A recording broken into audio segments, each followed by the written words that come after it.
আসসালামু আলাইকুম। ডালিয়া ছবি চ্যানেলে আপনাদের সবাইকে আবারও একবার স্বাগত জানাই। দূরে এবং কাছে যে যেখান থেকে আমার আজকের এই ভিডিওটা দেখছেন, আশা করি সবাই অনেক ভালো আছেন। আলহামদুলিল্লাহ, আমিও ভালো আছি। আজকে গলাটা ভাঙা, স্বাস্থ্যটা কিছুটা খারাপ, তারপরও আপনাদের সাথে চলে আসছি আপনাদেরকে ভিডিও দেওয়ার জন্য। আজকে আমি আপনাদেরকে কয়েকটা কাঁথা দেখালাম, তারপরও আজকে আমি যেই কাঁথাটা সেলাই করতেছি এই কাঁথাটা হলো কমলা কালারের ভিতরে আমি এখানে সবুজ সুতা দিয়ে সেলাই করতেছি। ভিডিওতে কেমন দেখা যাচ্ছে আমি বলতে পারবো না, তবে আপনারা যেরকমই দেখেন এটা কিন্তু কমলা কালারের সাথে সবুজ সুতা। এই কমলা কালারের সাথে সবুজ সুতাটা কিন্তু অনেক সুন্দর দেখা যায়, আপনারা সামনাসামনি দেখলে কিন্তু বুঝতে পারতেন। অনেক সুন্দর, আর এই ডিজাইনটাও কিন্তু একেবারে নতুন। এরকম ডিজাইনে কিন্তু আমি আর কাঁথা সেলাই করি নাই, এই প্রথমে এরকম একটা ডিজাইন আঁকছি।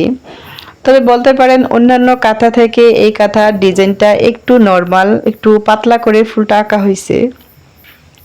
একেবারে নর্মাল, সেজন্য সেলাই করতেও তেমন একটা সময় লাগবে না। আমার এর আগের যে গর্জিয়াস কাঁথাগুলা বা ভরাটের যে কাঁথাগুলা, এই কাঁথাগুলা আমার সেলাই করতে যেহেতু আমি চাকরি করি, আমি একটু সময় কম পাই, এই জন্য আমার 2 মাস সময় লেগে যায়। আর এই যে নর্মাল কাঁথাটা, এটা সেলাই করতে কিন্তু আমার 1 মাস সময় লাগবে, বেশি সময় লাগবে না। 1 মাসও লাগে না, যদি কন্টিনিউ সেলাই করা হয় 1 মাসও লাগে না, খুব তাড়াতাড়ি কিন্তু সেলাই করা যায়। আর আমি যেই ফ্রেমটা দিয়ে সেলাই করতেছি, এই ফ্রেমটা দিয়ে কাঁথা সেলাই করলে কিন্তু খুব দ্রুত কাঁথা সেলাই করা যায়, আর সেলাইটাও বটে থাকে না, দেখতে অনেক সুন্দর হয়। আপনারা যারা ফ্রেম ছাড়া কাঁথা সেলাই করতে পারেন তারা অবশ্যই বুঝবেন যে ফ্রেম ছাড়াও কিন্তু কাঁথা সেলাই করা যায়, তবে ফ্রেম ছাড়া যারা সেলাই করতে পারেন না তারা এইটার মর্ম বুঝবেন। আমি ফ্রেম ছাড়াও সেলাই করতে পারি, আবার ফ্রেম দিয়ে সেলাই করতে পারি, আমি এর আগেও ভিডিওতে আপনাদেরকে বলছিলাম। তবে ফ্রেম দিয়ে কাঁথা সেলাই করা ভালো, সেলাইটা অনেক স্মুথলি, অনেক সুন্দর হয়, টান টান থাকে, কাঁথাটাও টান টান থাকে, সেলাইটাও টান টান থাকে। আমি প্রতিটা লাইনের ফাঁকে 2-3টা করে মাছি দিতেছি। মাছি সেলাই কিভাবে করে আমি কিন্তু এর আগে আপনাদেরকে ভিডিওতে বলছিলাম। দেখেন গাইস, আমি প্রতিটা লাইনের ফাঁকে ফাঁকে পাতলা পাতলা করে একটা একটা মাছি দিতেছি, যাতে ফুলের ডিজাইনটা সুন্দরভাবে ফুটে ওঠে।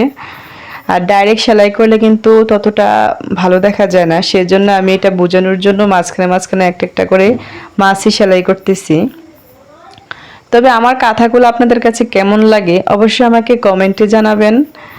আর আমার কাঁথার ভিডিওগুলো যদি আপনাদের ভালো লাগে থাকে তাহলে আমার চ্যানেলটাকে সাবস্ক্রাইব করে আমার পাশে থেকে নতুন নতুন আরও অনেক কাঁথা দেখার জন্য আমার চ্যানেলে রেগুলার ভিজিট করবেন। এতে করে আপনাদের সাথে আমি আমার যে নতুন নতুন কাঁথাগুলো আছে এগুলো শেয়ার করতে পারবো, নতুন নতুন ডিজাইনও আপনাদের সাথে শেয়ার করতে পারবো। আমাকে কমেন্ট করে জানাবেন আমার কাঁথাগুলো আপনাদের কেমন লাগে, এতে করে আমি অনেক আগ্রহ বোধ করি। আপনাদেরকে দেখাতে পারতেছি না কারণ আমি এটা সোজাভাবে ধরছি, সেজন্য বোঝা যেতেছে না ফুলের ডিজাইনটা। তবে কাঁথাটা যখন পুরোপুরি সেলাই করা হয়ে যাবে তখন আমি আরেকটা ভিডিওতে আপনাদেরকে পুরোটা কাঁথা দেখাবো। আজকে কাঁথার ভিডিও এই পর্যন্তই শেষ করলাম, আরও সামনে নতুন নতুন কাঁথা নিয়ে আপনাদের সাথে উপস্থিত হব। সো সবাই সে পর্যন্ত ভালো থাকবেন। আসসালামু আলাইকুম।